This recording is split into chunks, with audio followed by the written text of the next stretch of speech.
that woman that has been married for 2, 3, 4, 5, even 10, 15, 20 years. And sometimes you see yourself going in and out of your mood, wondering, I've achieved a lot when it comes to childbearing, the home front, but yet there is something missing. That void that makes you go in and out of depression. Now today we're looking at the part 2 of Women Intelligence, where brilliance meets insight. And I am not doing it alone today. I have with me Victor Prince Dixon. He's a human engineer. I am Jubai Manson. Do not go anywhere. The program continues shortly. Stay tuned.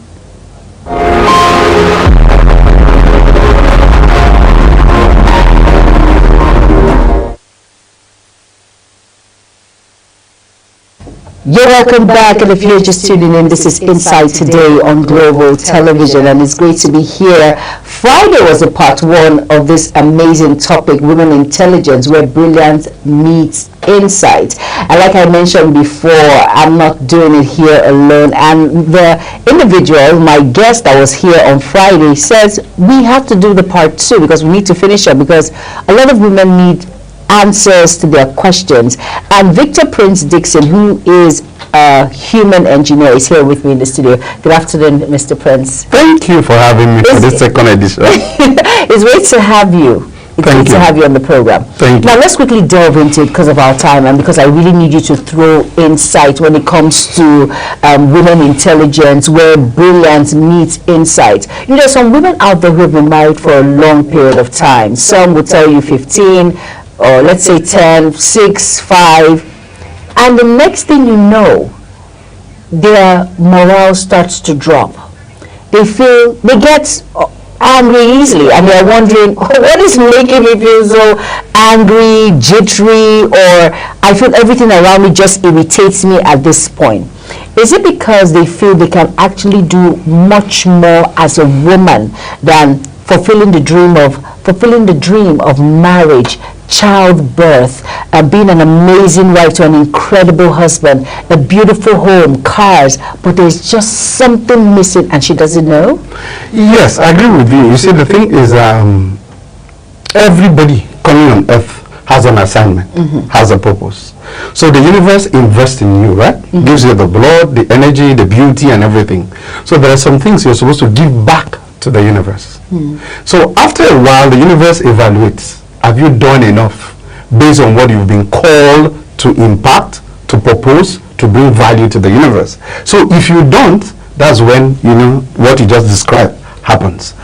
The thing is that most women don't know this. It happens to everyone, but the context is here is women, right? Most men are not aware that they die 3 times and they have to resurrect 3 times before they can find fulfillment. The first death always occur usually in their very early years. If you remember last time we spoke on safety. Yes. So a girl of, you know, say 2, 3, 4 to about 12 years old, if she's not protected, she's exposed to so many things. Sometimes can just be abuse, some can just be molestation, but for whatever thing it is. But immediately you temper with a girl and she feels not safe, she withdraws back, like a little girl going into a cage, and so she closes herself in there. And so that's the first death a woman experiences. The next time she's going to experience the next death is when she comes into a relationship. And ideally, her concept of a relationship is that I'm bringing intimacy, love, and leadership. But then she comes into the relationship, but the leadership is lacking. But the intimacy and other parts are available. So she's confused, but nobody's providing, you know, some level of light to where to head to. That's the second time the woman dies. The third time the woman dies is when she is about giving birth. And let me explain to you in just a few minutes the power of giving birth that most women really, we've not celebrated enough. First, for a woman to give birth, She needs to move from estrogen, go to prostogen. And one of the first things that happens is that our hormones start messing her system up. So the person that knew how she feels when she wakes up, suddenly she's no longer in charge of how she feels. Her entire body system begins to change. And then she moved to what they call musculoskeletal reframing. A woman that was quite balanced, she walks very elegantly. Suddenly needs to shift her body arrangement so that she have a good center of gravity. Because the child is there, the weight has to be balanced. So she leans backward, the tummy protrude, and the rest of them. So it changes the entire look. The uterus need to expand. So you put pressure on what we call the organs. So she pees more and breathes fastly. Then eventually she goes to the table where you call the labor. And then in that labor, don't forget, the kind of labor the labor experience we have in this part of the world is a lot of people touch her. They will come to measure how many centimeters. Some people are coming. So at the end of the day, she feels psychologically exposed. For a woman that covers her body, now needs to lie down open for people to touch and and measure when she's ready to give birth. At the end of the day, it affects her psyche. So all of this he needs to go through so that the baby will come out. Now the problem is that the baby is out now, but in the process of relinquishing herself for the sake of the child, she forgets who she is. So at the point she comes back after giving birth, identity is gone. Identity is gone. You said something very vital last week. You said sometimes a woman, when she's not fulfilled, she throws all her weight, all the energy on the child or the children. How is that so? Yeah, the reason because everybody's looking for a reason of impact, right? But life has been designed in such a way that you must know your seasons. So if you do the right thing in the wrong season is a problem. Training a child, giving your all and sacrifice is appropriate. But there's a level you reach. You're supposed to know that this child has evolved to become an independent person. So you're supposed to relinquish that control, relinquish that what you may call attention and sacrifice, and start paying more attention into what God called you to do or what the universe invited you to do. But the problem is that if you don't have a place to put the energy, there's a problem. You don't have a focus, you don't have a dream, you don't have something that is keeping you awake. You just, since there is nothing, you just come back again and focus on the child. That's where the challenge is, because there is nothing to guide you. And when there's nothing to guide you, you put your attention into the nearest available thing. That's where the challenge is. Now, for individuals who feel marriage is the ultimate attainment, when a woman you're done with the higher institution and then you've gotten a job, sometimes you might not get a job, but you meet that perfect man who decides to marry you, make you a wife, and you feel that is the highest attainment. You don't need to think about any other thing. Now, how does this mindset affect the woman after she goes through that phase in her life, like marriage, childbirth? When does this uncertainty comes in that I can get more than this, I can fulfill my dreams more than this? At what stage does it come into? Honestly, it's not a stage thing. It's when your owner or when the universe comes calling.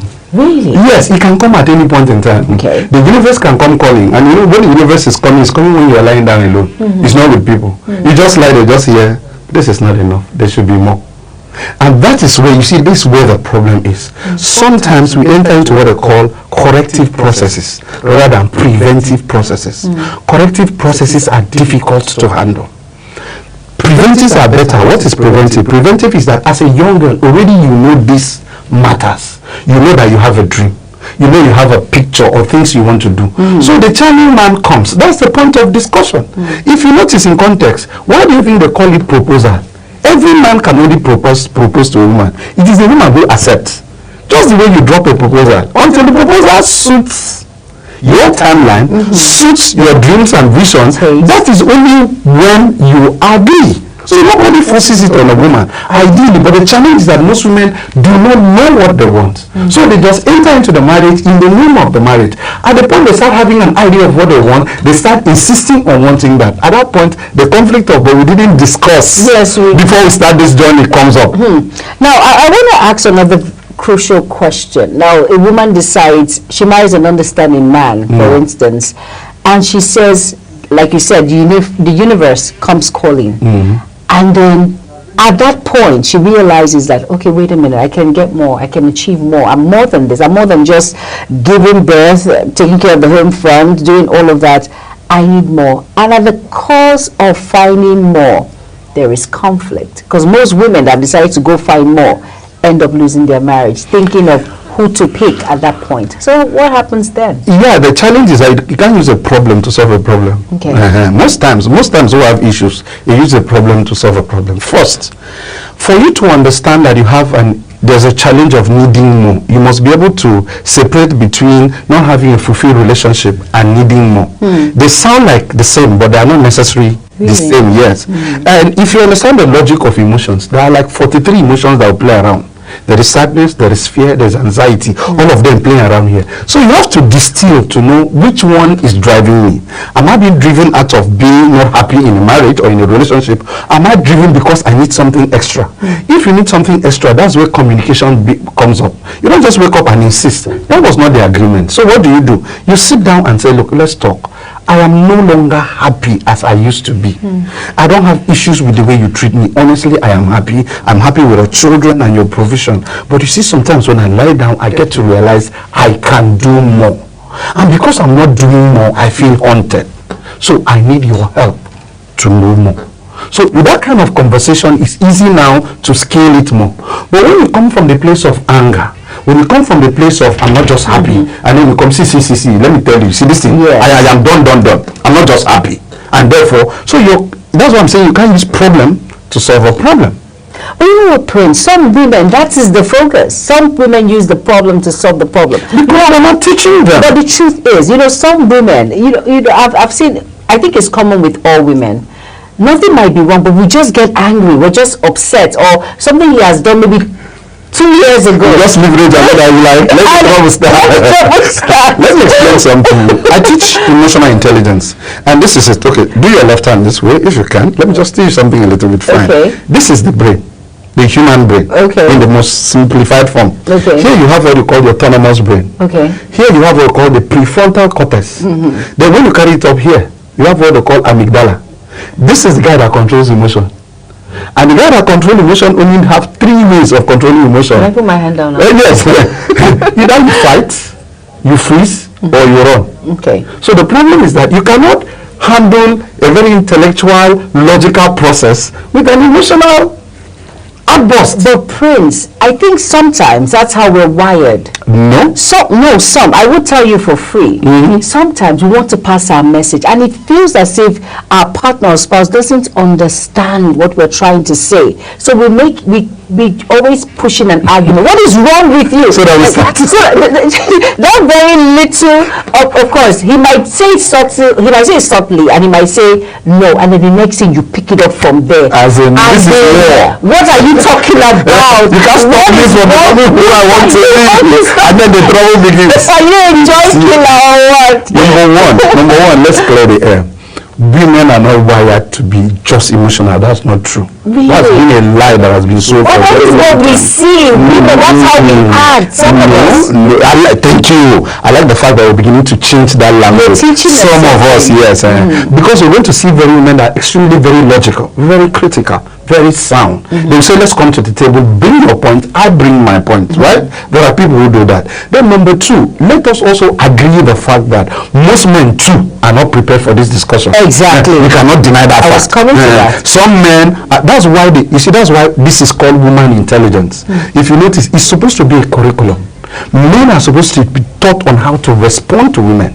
We can't just assume that because you were given that that's how it is. You might be raised by a father that was not too nice, very, very conversational with the wife or your mother. You might be raised with a woman who came from a very tough, dangerous marriage, and so she didn't teach you how best to really discuss with a woman. That is why we must teach the men. And oftentimes that's why I have a problem with this. Is actually called the third wave. The first wave we had was called affirmative action. The second one we had was called gender mainstreaming, right? Now in the whole of these things we empower women, but we forget to teach the ecosystem too on how to converse with the woman. Teach the woman too how to converse with the ecosystem. This thing is a conversation. There's a thing, the mistake we make about marriage. Marriage is the best gift you can ever get. What's that? It's a gift of collaboration. Yes, it's a gift of partnership. So ultimately, you're supposed to be using me to get what you want. Ideally, that's what marriage is supposed to be. Really? Yes, ideally, the concept of marriage is you've been given a lifetime partner. Other partners will come and go, but this one is a lifetime partner. So anything, Juma, you want, it is your right and your entitlement to call your man and say, hello, come. This is my dream. Man, how do you help me get it? Well, let me ask a question, Prince. How about some men who do not understand that a woman needs to get to that particular dream? He doesn't understand. He's wondering, what are you complaining about? You have practically everything. I've given you everything. What else do you want? What else do you want to attain that you cannot have with money, my influence, and all of that? How does she pass that message in a very subtle manner? Okay, let me use one word that I know most men will come after me, but we will have to live with it, is the truth. Okay. Any man who does that is a weak man. Yes. And I'll tell you why. Why? Any man that really has a vision, that has clarity, knows that you can't build your home alone. You can't. I don't care your business, what do you call it, acumen. You must build your business, you must build your family, your legacy with your woman, your wife. So it simply means if you grow and she grows, both of you will build something more lasting. So how then will you now enter into a marriage, enter into a union that will define your children, your grandchildren, and the rest? And you don't have a mindset that you must uplift, elevate your wife. Something has to be wrong for you not to see that. That's why I can use the word a weak point. Any man that is what he sought knows that his safety, his future, the sustainability of his children depends on how well the wife is elevated. You don't, then you lose. It becomes a loophole in your, as a man, in your structure. So it's a must you must develop her. Then people who don't is because we have not educated them to know. That's what I'm saying. This has to be an education. It has to be a GST kind of. You understand? You don't pass a university without understanding what does it take to build a woman. What does it take to converse with a woman? Sometimes it can be emotional. Yes, I agree, no doubt about that. But are you not the leader? Do you understand? We're talking about leadership here. Yes, bring leadership to the table. You understand? Why we also talk to the woman to upgrade herself, to learn how to communicate, not emotionalize her problem. Communicate the issue. I am not happy with this. This is making me uncomfortable. I think I have tried by saying for 15 years I didn't pursue my dreams. Let's raise the children. I've raised these children to the point that they can be comfortable when I'm away for 3, 4, 5 hours. Those hours now I want to use it to build myself, elevate my career. So it's not that I just want to scatter the whole thing. No, I have a plan. And whatever I do, for God's sake, whatever goodness I get, is still for you and the family. Okay.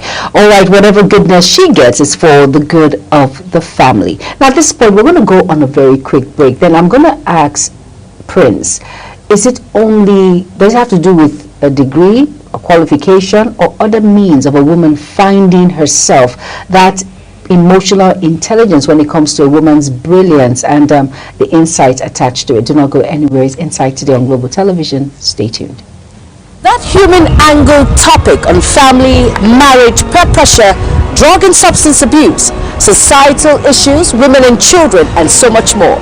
Now, it's crucial to approach these subjects with empathy and understanding. These issues often intertwine with societal norms and can lead to tough conversations. It is important to create a safe space for dialogue where individuals can share their experiences without fear or judgment. I am Jumai Manson. Join me every Mondays, Wednesdays, and Fridays on the program Insight Today on Global Television.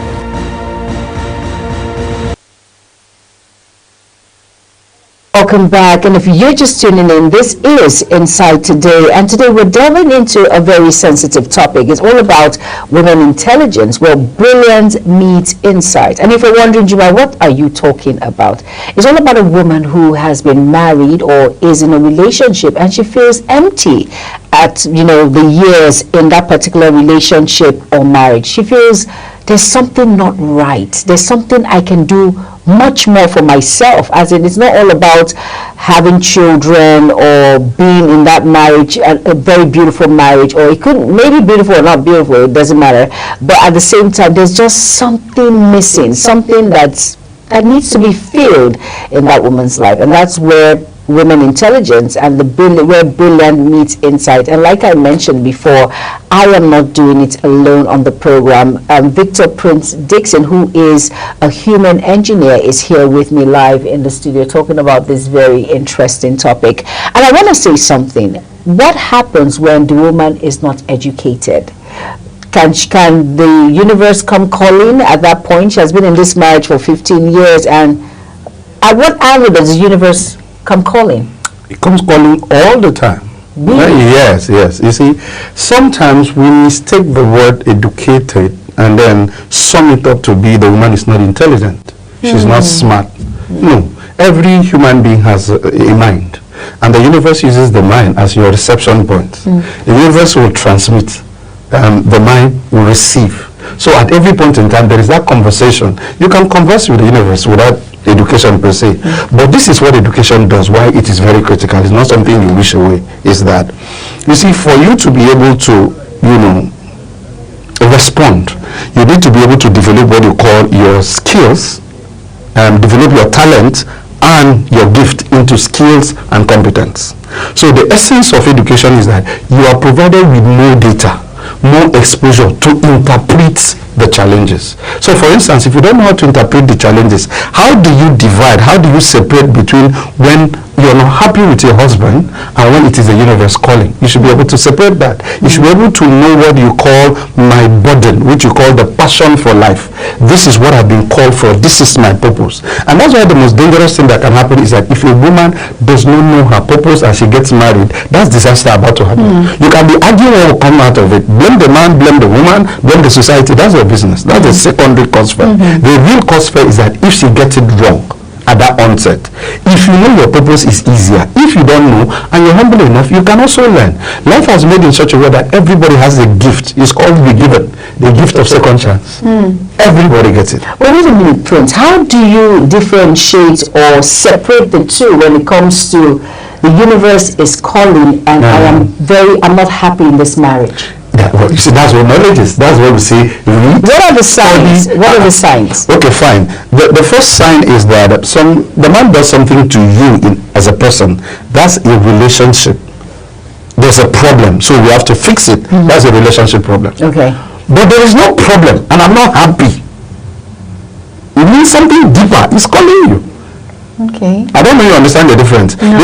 If you have a conflict, for instance, the husband uses a bad word, the man uses a wrong word. That word is what that hurts you, right? Oh. So it means the bone of contention is the word, right? Or he believes in a particular way that is not proper. There is a context. So settling that context is what settles the relationship. But in a situation where everybody's okay, I've been met women who they tell you they're not happy in their marriage. I said, what exactly is the issue? I don't know. I really cannot tell. Is the man treating you that? No. Is he not providing food? No. How about the children? He's doing well. But I see he treats you well. Yes, but that void. So at that point in time, it means the void is not the man that will need to fill it. You need something deeper and higher than the man needs to fill it, and most times it's you. And that's usually where that conversation comes. What am I missing? Is there something I'm supposed to do that I've not done that has come calling? And that's in fact the way I use it. When you get to a point where you eat chicken and chicken doesn't taste like chicken, then you know something is beginning to go wrong. When you get to the point where, okay, vacation is the issue, I need to go to vacation, and immediately you land. After a few hours, what really brought me here? Something is beginning to happen. No, I need to change my car. I'm done with this car. I need to get something new. You get it. Unwrap it. Everybody's happy. 2 hours after, suddenly, car no longer is interesting. So just think that if I get this, your choir is not giving you that joy. Your choir is not giving you happiness. Your choir, you're not settling. Anything you touch looks good in few hours. After that, then you start knowing that the universe is asking you for something deeper than any material thing can respond want to, that's when you know something is beginning to change. And then quickly now, this can actually lead to depression. Well, usually, depression is bad. Depression, anxiety, anger, fear. That's why I said you're dealing with close to 43 emotions. Yes, sir. So if you don't know how to separate them, what do? You look for the nearest person to anchor on. And oftentimes the man is the next person. I really love that, but it's true. Oftentimes, the man is the next target. He's the best culprit. Amazing culprit. But God will definitely have mercy on women, and when we do, God will really have mercy on us. And at this point, I have to wrap it up on the program. Inside today, thank you so much, Victor Prince Dixon, who is a human engineer when it comes to issues like this. Thank you so much for being a part of the program. Thank you for having me. And for a woman out there who's trying to discover herself, just say something to her quickly now because of our time. Please close your eyes, think deep, and find you. Close your eyes, and I will leave it with that. He says, close your eyes, think deep, and find you. I am Jumai Manson. Thank you all so much for being a part of the program Inside Today. Thank you so much, Victor Prince Dixon, who is a human engineer. Have an amazing day ahead.